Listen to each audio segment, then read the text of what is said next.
Good morning everyone.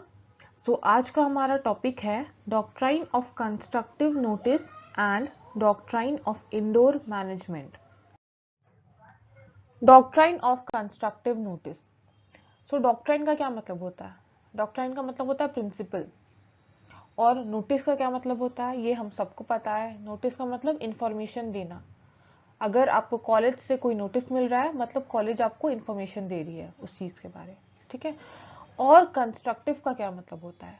Law के terms में constructive का मतलब होता है प्रिज्यूम्ड। कंस्ट्रक्टिव का मतलब होता है प्रिज्यूम्ड, और प्रिज्यूम्ड का मतलब क्या होता है? मतलब कोई भी चीज को ये समझना कि आपको पता है ये बात। मतलब जैसे कि कंपनी है, कंपनी का मेमोरेंडम होता है एंड आर्टिकल्स होता है, ठीक है। तो डॉक्ट्राइन ऑफ कंस्ट्रक्टिव नोटिस में ये माना जाता है कि जो आउटसाइडर्स है, जो बाहर के लोग हैं, उन लोग ये नोटिस को पढ़ ही लिए होंगे। ये मेमोरेंडम एंड आर्टिकल्स जो है, जो इंफॉर्मेशन है अबाउट द कंपनी, उसके बारे में उन लोग को पता ही होगा। ये मान के चलते हैं कि आउटसाइडर्स को मेमोरेंडम एंड आर्टिकल्स के बारे में पता है, उनको ये नॉलेज है। वही है डॉक्ट्राइन ऑफ कंस्ट्रक्टिव नोटिस। तो इसको हम लोग अच्छे से समझेंगे। तो हर एक कंपनी के लिए ये हम लोग को पता है कि ये मैंडेटरी है कि वो अपना मेमोरेंडम एंड आर्टिकल्स को रजिस्टर करे with the registrar of companies. हर एक कंपनी को अपना मेमोरेंडम एंड आर्टिकल्स को रजिस्टर करना है with the registrar of companies, and this is mandatory, ठीक है। So as per the provisions of section 399, office of registrar is a public office. तो ये जो ऑफिस ऑफ रजिस्ट्रार है वो पब्लिक ऑफिस होता है। तो अगर पब्लिक ऑफिस में कोई डॉक्यूमेंट्स को रजिस्टर किया जा रहा है तो वो डॉक्यूमेंट्स हो जाते हैं पब्लिक डॉक्यूमेंट्स। तो मतलब हम लोग कह सकते हैं ये मेमोरेंडम एंड आर्टिकल्स जो है ये पब्लिक डॉक्यूमेंट्स है, ठीक है। एंड सिंस वो पब्लिक डॉक्यूमेंट्स है तो अब it is open and accessible to all. ये जो दो डॉक्यूमेंट्स है अब उसको कोई भी पढ़ सकता है, वो सबके लिए ओपन एंड एक्सेसिबल है, चाहे वो कंपनी के मेंबर्स ही क्यों ना हो और कंपनी के आउटसाइडर्स क्यों ना हो।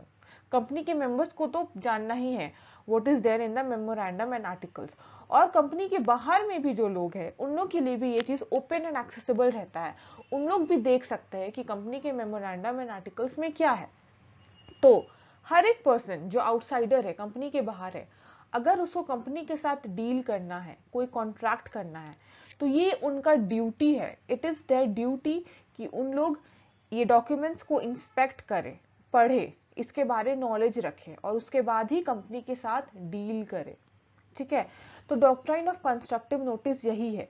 यहाँ पे ये चीज मान लिया जाता है कि जो आउटसाइडर है उसने ये डॉक्यूमेंट्स को पढ़ा होगा और पढ़ने के बाद ही वो कंपनी के साथ डील कर रहा है।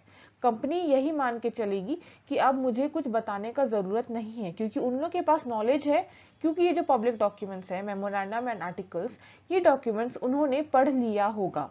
और कोर्ट भी यही चीज प्रिज्यूम करके चलती है कि जो आउटसाइडर है उसने ये डॉक्यूमेंट्स को पढ़ा होगा। तो यहाँ पे वही है, an outsider dealing with the company shall be presumed to have read these documents and known their contents, whether he actually reads them or not.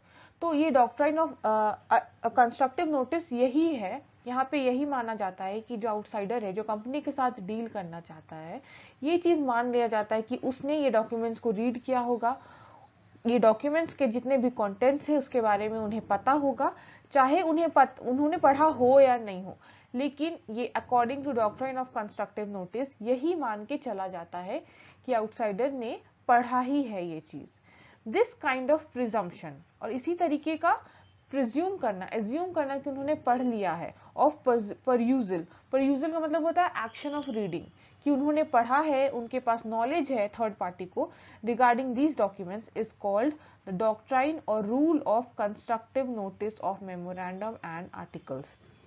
तो यही है डॉक्ट्राइन ऑफ कंस्ट्रक्टिव नोटिस, ठीक है। ये बहुत ही सिंपल है। समझ में नहीं आए तो दोबारा इसको वीडियो को रिप्ले करके समझिए, वरना ये बहुत इजी है, ठीक है। और इससे हम लोग क्या समझते हैं?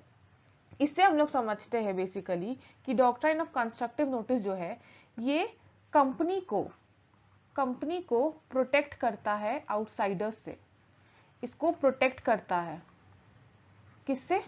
आउटसाइडर्स से। कैसे? क्योंकि यहाँ पे यही मान के चला जाता है कि आउटसाइडर जो है उसने पढ़ लिया है कंपनी का मेमोरेंडम एंड आर्टिकल्स को।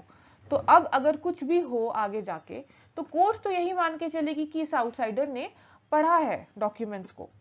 तो गलती किसकी होगी यहाँ पे? आउटसाइडर की। तो यहाँ पे लॉस किसका होगा? आउटसाइडर का। तो ये डॉक्ट्रिन ऑफ कंस्ट्रक्टिव नोटिस का यही है, ये कंपनी को फेवर करती है, कंपनी के फेवर में रहता है doctrine of constructive notice and outsider के अगेंस्ट रहता है। इसको एक एग्जाम्पल से समझते हैं। तो यहाँ पे एग्जाम्पल नहीं, ये केस स्टडी है, ठीक है, केस स्टडी है of Kotla Venkataswami versus C Ramamurthi. ये हुआ था आपका 1934 में। इसमें क्या हुआ था? The articles of a company required that all deeds and documents should be signed by the managing director, secretary and working director on behalf of the company. तो कंपनी का जो डॉक्यूमेंट्स है उसमें ये प्रोविजन था, उसमें ये दिया गया था कि कोई भी डॉक्यूमेंट, कोई भी डीड होगा कंपनी के साथ, कोई भी डील होगा, वो साइन होना चाहिए, 3 लोगों का उसमें साइन होना चाहिए कंपनी के बिहाफ में, कंपनी के मैनेजिंग डायरेक्टर, कंपनी के सेक्रेटरी एंड वर्किंग डायरेक्टर। ठीक है, ये 3 सिग्नेचर्स होना चाहिए as per the provisions, as per the documents of the company. फिर आगे है, Venkataswami accepted a deed of mortgage executed by the secretary and working director only. तो ये जो वेंकटस्वामी है उसने एक डीड एक्सेप्ट किया, deed of mortgage. Deed of mortgage मतलब उसने कंपनी को लोन किया, लोन दिया और बदले में कंपनी से कोई कुछ इमूवेबल प्रॉपर्टी गिरवी में रखवाया, ठीक है, एज अ सिक्योरिटी। और मॉर्गेज का मतलब होता है इमूवेबल प्रॉपर्टी को गिरवी में देना। तो कंपनी क्या किया? कंपनी लोन लिया वेंकटस्वामी से और लोन के बदले में उसने कुछ एज अ सिक्योरिटी दिया और वो था कोई इमूवेबल प्रॉपर्टी। ठीक है, डीड ऑफ मॉर्गेज मतलब इमूवेबल प्रॉपर्टी के बदले में आप लोन ले रहे हैं। अगर ये प्लेज रहता तो प्लेज होता है आपका मूवेबल प्रॉपर्टी में, ठीक है, मॉर्गेज होता है इमूवेबल प्रॉपर्टी में। तो वेंकटस्वामी ने एक्सेप्ट कर लिया ये डीड, उसने लोन दे दिया कंपनी को, ठीक है, तो डीड ऑफ मॉर्गेज हुआ और इसमें बस 2 लोगों का सिग्नेचर था, कंपनी के सेक्रेटरी एंड वर्किंग डायरेक्टर का only. It was held that the mortgage could not be enforced as being illegal. बाद में ये कोर्ट ने ये बताया, बोला कि ये जो मॉर्गेज है, डीड ऑफ मॉर्गेज, ये इन्फोर्स्ड नहीं हो सकता है, it is not enforceable as being illegal, because ये इलीगल है and Venkataswami could not claim under this deed. और इसके वजह से जो वेंकटस्वामी है वो क्लेम नहीं कर सका अपना डीड को, इस डीड को, क्योंकि उसने वो जो डॉक्यूमेंट्स है उसको पढ़ा नहीं था। और ये according to doctrine of constructive notice यही है कि आउटसाइडर्स जो है उसने डॉक्यूमेंट्स को पढ़ लिया है, यही मानकर कंपनी चलती है। कोर्ट भी बाद में यही मानकर चलेगी, यही प्रिज्यूम करेगी कि आउटसाइडर ने पढ़ लिया है ये नोटिस को, ठीक है। तो भले ही वेंकटस्वामी ने गुड फेथ में किया and the money was applied for the purpose of the company, और भले ही वो मनी जो था कंपनी के लिए ही अप्लाई किया था, उसने कुछ गलत नहीं किया था, लेकिन उसने वो डॉक्यूमेंट्स को पढ़ा नहीं अच्छे से, मेमोरेंडम एंड आर्टिकल्स को उसने पढ़ा नहीं, उसने जाना नहीं कि कंपनी का क्या प्रोविजंस है, और इसके वजह से जो है कोर्ट ने इस चीज को इन्फोर्सेबल नहीं किया, ये डीड ऑफ मॉर्गेज को। तो यहाँ पे हमने देखा कि वेंकटस्वामी जो आउटसाइडर था वो लॉस में रहा। तो अभी मैं बताई कि ये जो डॉक्ट्रिन ऑफ कंस्ट्रक्टिव नोटिस है ये कंपनी के फेवर में काम करता है और आउटसाइडर के अगेंस्ट, क्योंकि ये कंपनी को प्रोटेक्ट करता है, क्योंकि यहाँ पे यही मान के चला जाता है कि आउटसाइडर जो है उसने पढ़ लिया है ये डॉक्यूमेंट्स को। तो यही था about doctrine of constructive notice. अब इसका एक्सेप्शन भी है, ठीक है, ये जो डॉक्ट्रिन ऑफ कंस्ट्रक्टिव नोटिस है इसका एक्सेप्शन भी है, जिसको कहते हैं डॉक्ट्रिन ऑफ इंडोर मैनेजमेंट। यहाँ पे तो हमने देखा कि ये कंपनी के फेवर में काम करता है, ठीक है, और आउटसाइडर के अगेंस्ट। लेकिन डॉक्ट्रिन ऑफ इंडोर मैनेजमेंट में जो है ये कंपनी के अगेंस्ट काम करता है एंड आउटसाइडर के फेवर में, क्योंकि उसमें डॉक्ट्रिन ऑफ इंडोर मैनेजमेंट जो हम लोग पढ़ेंगे आगे मैं ले चलती हूँ। इसमें क्या है डॉक्ट्रिन ऑफ इंडोर मैनेजमेंट में, कि ऐसा हो सकता है कि मेमोरेंडम एंड आर्टिकल्स तो जब कंपनी इनकॉर्पोरेट हो रही होती है उसी टाइम उसको बनाया जाता है, ठीक है, रजिस्टर किया जाता है। अब कंपनी में कुछ मीटिंग्स होते हैं, जनरल मीटिंग होता है, एजीएम होता है, उसमें कुछ चेंजेस भी आते हैं मीटिंग में। तो अब ये चीज आउटसाइडर को कैसे पता रहेगा, ठीक है। उस केस में आप डॉक्ट्राइन ऑफ कंस्ट्रक्टिव नोटिस नहीं अप्लाई कर सकते हैं, ये नहीं मान सकते हैं कि आउटसाइडर को पता रहना चाहिए ये चीज, ठीक है। तो वही होता है डॉक्ट्राइन ऑफ इंडोर मैनेजमेंट। इसमें क्या होता है, इसमें कंपनी के अगेंस्ट में काम होता है और आउटसाइडर के फेवर में। दिखते ही क्या है ये, the doctrine of indoor management establishes that every person dealing in good faith with a company has a right to assume or take for granted that the internal requirements concerning the procedures prescribed in the memorandum and articles have been duly fulfilled by the concerned officers of the company. तो यहाँ तक क्या है, यहाँ तक ये है कि डॉक्ट्राइन ऑफ इंडोर मैनेजमेंट में ये माना जाता है कि हर एक इंसान जो कंपनी के साथ गुड फेथ में डील कर रहा है, वो ऑनेस्टी के साथ डील कर रहा है, उसने वो कुछ फ्रॉड नहीं कर रहा है कंपनी के साथ, ठीक है, गुड फेथ में डील कर रहा है, तो उसके पास ये राइट है कि वो अज्यूम कर ले, आउटसाइडर के पास ये हक है, उसके पास ये राइट है कि वो ये मान ले कि कंपनी के अंदर का जो भी रिक्वायरमेंट्स है, कंपनी जो भी का रिक्वायरमेंट्स है, वो एटलीस्ट उसके जो ऑफिसर्स है, कंपनी के ऑफिसर्स जो है, उन लोग फुलफिल कर दिए होंगे, ठीक है। तो ये उनका राइट है, आउटसाइडर्स का राइट है कि वो ये मान के चले कि कंपनी का जो भी रिक्वायरमेंट्स है, बेसिक रिक्वायरमेंट्स, वो कंपनी के ऑफिसर्स फुलफिल किए होंगे, जो भी प्रिस्क्राइब्ड है as per the memorandum and articles, and that there appears no need to inquire into regularity or defectlessness of the internal proceedings or management. तो इसलिए उन लोगों को जरूरत नहीं है कि उन लोग इंक्वायर करें कि कुछ गलती हुआ होगा, कंपनी के मैनेजमेंट के कुछ इंटरनल अफेयर्स में कुछ प्रॉब्लम हुआ होगा। तो ये मान के चलते हैं आउटसाइडर्स। और ये जो डॉक्ट्राइन है ये फेमस हुआ था इस केस से, रॉयल ब्रिटिश बैंक वर्सेस टर्कवॉन्ड, और इसलिए ये डॉक्ट्राइन को बोला जाता है टर्कवाइन्स रूल ऑल्सो। इसमें क्या होता है, ये एग्जाम्पल, ये केस स्टडी से इजीली समझ में आ जाएगा। The directors of a company issued a bond to Turquand for the money borrowed from him. तो कंपनी के डायरेक्टर्स ने, कंपनी के डायरेक्टर्स ने बॉन्ड इशू किया था to Turquand for money borrowed from him. कुछ मनी बोरो किया था टर्कवॉन्ड से और इसके लिए उन्होंने बॉन्ड को इशू किया था, कंपनी ने इशू किया था बॉन्ड, ठीक है। The articles of the company provided that the directors had powers to borrow money on bonds if authorised by a resolution passed at the general meeting of the company. तो यहाँ पे है कि articles में दिया गया था कि डायरेक्टर्स जो है, कंपनी के डायरेक्टर्स, उनके पास पावर है कि उन लोग मनी बोरो करें, उन लोग के पास पावर है, डायरेक्टर्स, कंपनी के डायरेक्टर्स के पास पावर है कि वो मनी बोरो करे ऑन बॉन्ड्स इशूड। इतना तक तो सही है, ठीक है। आगे है बट, यहाँ पे कंडीशन था if authorised by a resolution passed at the general meeting of the company. ये तक तो ठीक है, यहाँ तक जो हमने देखा एग्जाम्पल, मतलब ये जो केस स्टडी को हमने पढ़ा कि कंपनी के डायरेक्टर्स ने बॉन्ड इशू किया टर्कवॉन्ड को for money borrowed from him, ठीक है, ये सही है। लेकिन यहाँ पे आर्टिकल्स में ये कंडीशन था if authorised by a resolution passed. ये तभी कर सकते हैं उन लोग मनी तभी बोरो कर सकते हैं टर्कवॉन्ड से या आउटसाइडर से जब उन लोग को ये अथॉरिटी मिलेगा, और ये अथॉरिटी मिलेगा स्पेशल रेजोल्यूशन पास करके। जनरल मीटिंग में उन लोग को रेजोल्यूशन पास करना पड़ेगा, मतलब मीटिंग, जनरल मीटिंग में उन लोग को ये बात करना पड़ेगा एंड उसमें majority of the share holders ये चीज एग्री करे, तभी इन लोग को अथॉरिटी मिलेगा कि ये बोरो कर सकते हैं मनी।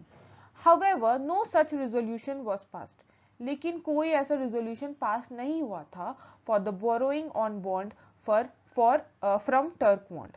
तो ऐसा कुछ रेजोल्यूशन नहीं पास हुआ था, उन लोगों के पास पावर तो था मनी बोरो करने का, लेकिन उसका एक कंडीशन था आर्टिकल्स में कि रेजोल्यूशन पास करना होगा जनरल मीटिंग में, तभी आप बोरो कर सकते हैं, लेकिन ऐसा कोई रेजोल्यूशन पास नहीं हुआ था।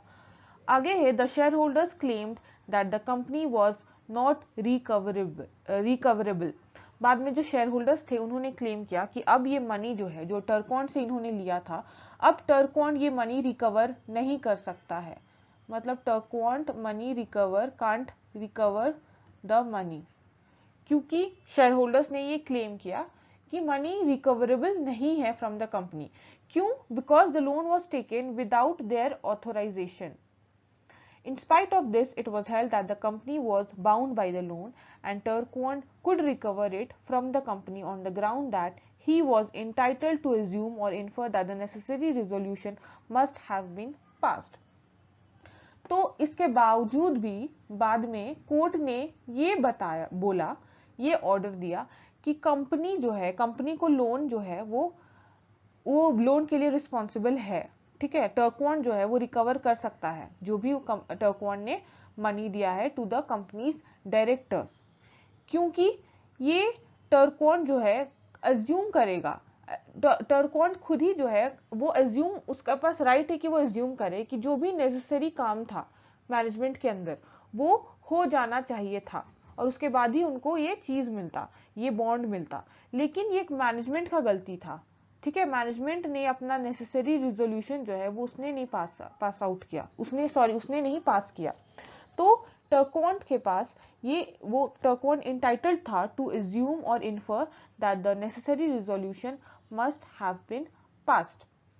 तो ये चीज हुआ नहीं, तो इसके लिए रिस्पॉन्सिबल कहा जाएगा कि कंपनी है एंड नॉट टर्कोन। तो यहाँ पे हमने देखा ये आउटसाइडर को प्रोटेक्ट करता है, इंडोर मैनेजमेंट जो है वो प्रोटेक्ट करता है आउटसाइडर को, एंड ये होता है कंपनी के अगेंस्ट भी। ठीक है, तो यही था about doctrine of indoor management. आगे है exceptions to the doctrine of indoor management. तो डॉक्ट्राइन ऑफ इंडोर मैनेजमेंट के कुछ एक्सेप्शन है, वो देखते हैं। A person dealing with the company can not take benefit of this doctrine in the following situation. तो कोई भी पर्सन जो कंपनी के साथ डील कर रहा है वो इस बेनिफिट का, डॉक्ट्राइन ऑफ इंडोर मैनेजमेंट का फायदा नहीं उठा सकती है। ये 3 कंडीशंस में फायदा नहीं उठाना, मतलब जैसे हमने देखा doctrine of indoor management basically favour रहता है, इन फेवर ऑफ आउटसाइडर रहता है, मतलब आउटसाइडर को सपोर्ट करता है ये डॉक्ट्राइन ऑफ इंडोर मैनेजमेंट, और इसमें कंपनी का लॉस होता है। तो कौन से कंडीशंस है जिसमें आउटसाइडर इसका फायदा नहीं उठा सकता है डॉक्ट्राइन ऑफ इंडोर मैनेजमेंट का? पहला है knowledge of irregularity, where the outsider dealing with the company had the actual or constructive knowledge about the irregularity and non-compliance of the internal procedure prescribed by the articles. It cannot hold the company liable for his dealings with it. A person who himself is a part of internal machinery is presumed to have constructive knowledge of the irregularities. तो अगर company के साथ कोई deal कर रहा है, ठीक है, और उसको पता है कंपनी के एक्चुअल नॉलेज के बारे, कंपनी का क्या जो नोटिस है, कंपनी का इरेगुलरिटी है, नॉन कंप्लायंस है, उसका इंटरनल प्रोसीडिंग्स के बारे में पता है, तो उस केस में डॉक्ट्राइन ऑफ इंडोर मैनेजमेंट काम नहीं करता। फॉर एग्जाम्पल, अगर कंपनी का ही कोई मेंबर है, ठीक है, और वही कंपनी के साथ कुछ डील करेगा, तो वो मेंबर को कंपनी के इरेगुलरिटी के बारे में पता है, ठीक है, कि कंपनी का क्या प्रोसीजर है, अंदर का क्या प्रोसीडिंग्स है, उसके बारे में उसको पता है। तो उससे लेकर, उस बात को लेकर वो ये डॉक्ट्राइन ऑफ इंडोर मैनेजमेंट का सपोर्ट नहीं ले सकता है। ठीक है, वही है नॉलेज ऑफ इरेगुलरिटी, कि अगर आपको पता है कंपनी के इरेगुलरिटीज के बारे में और उसके बाद भी आप कंपनी के साथ डील कर रहे हैं, तो इसके लिए आप डॉक्ट्राइन ऑफ इंडोर मैनेजमेंट को नहीं क्लेम कर सकते हैं। फिर है forgery, where the outsider relies upon a document purported to be executed on behalf of the company, but in fact which is forged by the officer of the company. There the outsider cannot assert his claim against the company on the ground of the doctrine of indoor management. तो यहाँ पे अगर forgery हो रहा है, अगर outsider किसी document पे डिपेंडेंट है और वो डॉक्यूमेंट जो है वो एग्जीक्यूट किया गया है कंपनी के बिहाफ में, लेकिन वो फॉर्जरी के थ्रू एग्जीक्यूट किया गया है, मतलब जो ऑफिसर है, सपोज उसमें 3 सिग्नेचर चाहिए, तो एक ही ऑफिसर ने 3 सिग्नेचर कर दिया उस डॉक्यूमेंट में, तो यहाँ पे आउटसाइडर को तो यही लगेगा कि कंपनी ने किया है, लेकिन यहाँ पे फॉर्जरी हुआ है तो यहाँ पे कंपनी का भी लॉस नहीं होगा क्योंकि कंपनी की गलती नहीं है, तो ये कंपनी के अगेंस्ट क्लेम नहीं हो सकता है on the ground of the doctrine of indoor management, because forgery है यहाँ पे। फिर है negligence, where a person suspects the existence of some irregularity on the basis of available circumstances, or where he could have discovered the irregularity had he put himself to an inquiry into the matter, but he fails or ignores to take such proper steps, there he cannot claim the benefit of the rule of indoor management। तो यहाँ पे अगर negligence हुआ है, मतलब person जो है, जो डील करना चाहता है कंपनी के साथ, उसने नेग्लिजेंसी किया है, ठीक है, वो केयरलेसनेस दिखाया है यहाँ पे, वो उसको स्टेप्स लेना चाहिए, नेसेसरी स्टेप्स लेना चाहिए कंपनी का इंटरनल अफेयर्स के बारे में जानने के लिए, लेकिन उसने अपना नेग्लिजेंसी की वजह से कुछ इंक्वायर नहीं किया into the matter of the company, तो उसके लिए भी he can not take the benefit of the rule of indoor management. तो यही था about doctrine of constructive notice and doctrine of indoor management.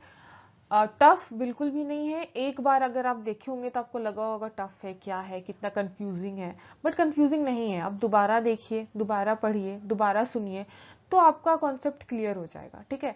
Doctrine of constructive notice company के favour के लिए होता है, कंपनी को प्रोटेक्ट करता है और आउटसाइडर के अगेंस्ट होता है, और डॉक्ट्राइन ऑफ इंडोर मैनेजमेंट में ऑपोजिट होता है, वो आउटसाइडर के फेवर में होता है, आउटसाइडर को प्रोटेक्ट करता है, और डॉक्ट्राइन ऑफ इंडोर मैनेजमेंट में कंपनी का लॉस होता है। तो यही था आज के लिए। Thank you everyone.